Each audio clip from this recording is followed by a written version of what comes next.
उत्तराखंड के एक छोटे कस्बे देवगढ़ में अचानक एक 19 साल की लड़की रिया लापता हो गई।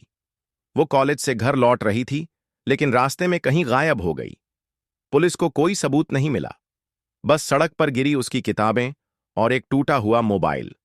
गांव के लोग फुसफुसा रहे थे कि जिस रास्ते से रिया गुजरी थी, वहां पास ही एक पुरानी हवेली है, जिसे सब काली हवेली कहते हैं। कहा जाता है वहां रात में एक औरत की चीखें सुनाई देती हैं। रिया के माता पिता ने पुलिस में रिपोर्ट दर्ज कराई, पर कोई ठोस सुराग नहीं मिला। तभी अर्जुन नाम का एक स्थानीय पत्रकार इस केस में दिलचस्पी लेने लगा। अर्जुन को शक था कि रिया की गुमशुदगी का रिश्ता सीधा काली हवेली से है। उसने हवेली के बारे में पुराने अखबार खंगाले। 30 साल पहले उस हवेली में एक अनाम लड़की की हत्या हुई थी और तब से वहां अजीब घटनाएं होती रहती थीं। अर्जुन ने तय किया कि वो हवेली जाकर सच्चाई पता लगाएगा। रात के ठीक 12 बजे वो हवेली पहुंचा। हवेली जर्जर थी, टूटी खिड़कियां, दीवारों पर काई और अंदर फैला अंधेरा। जैसे ही उसने दरवाजा खोला, थक थक थक, ऊपर से किसी के कदमों की आवाज आई। वो टॉर्च लेकर ऊपर गया। अचानक दीवार पर रिया की फोटो टंगी दिखी। जैसे ही अर्जुन ने फोटो छूने की कोशिश की, पीछे से एक औरत की परछाई खड़ी दिखी। उसके बाल बिखरे हुए, चेहरा आधा सड़ा हुआ। वो धीरे धीरे बोली, रिया को मत ढूंढो, वरना अगला शिकार तुम होगे। अर्जुन के पसीने छूट गए, लेकिन उसने हिम्मत जुटाई और पूछा, रिया कहाँ है? वो औरत अचानक गायब हो गई। बस हवा में सिसकियां रह गईं। अगले दिन अर्जुन दोबारा दिन में हवेली पहुंचा। वहां उसे फर्श पर अजीब नक्शे बने दिखे। काफी खोजबीन के बाद उसे एक गुप्त तहखाना मिला। अंदर जाते ही बदबू और अंधेरा और दीवारों पर खून से लिखे शब्द, सच कभी मत खोलना। तहखाने में अर्जुन को रिया का दुपट्टा मिला और एक डायरी। डायरी किसी अनाम लड़की की थी, जिसे 30 साल पहले हवेली में कैद कर मार दिया गया था।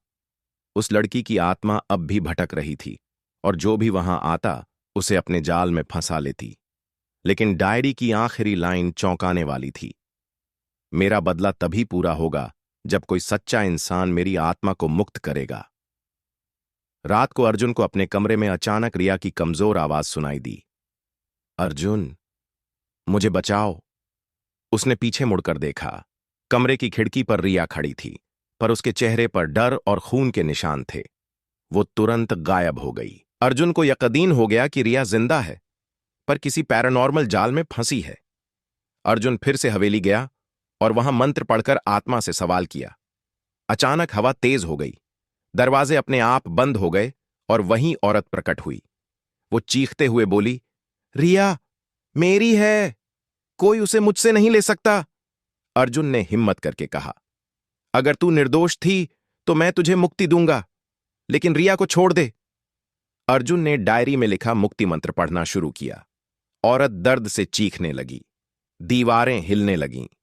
अचानक तेज रोशनी हुई और आत्मा धुएं में बदलकर गायब हो गई। रोशनी के बीच से रिया बेहोश हालत में जमीन पर गिर गई। वो जिंदा थी।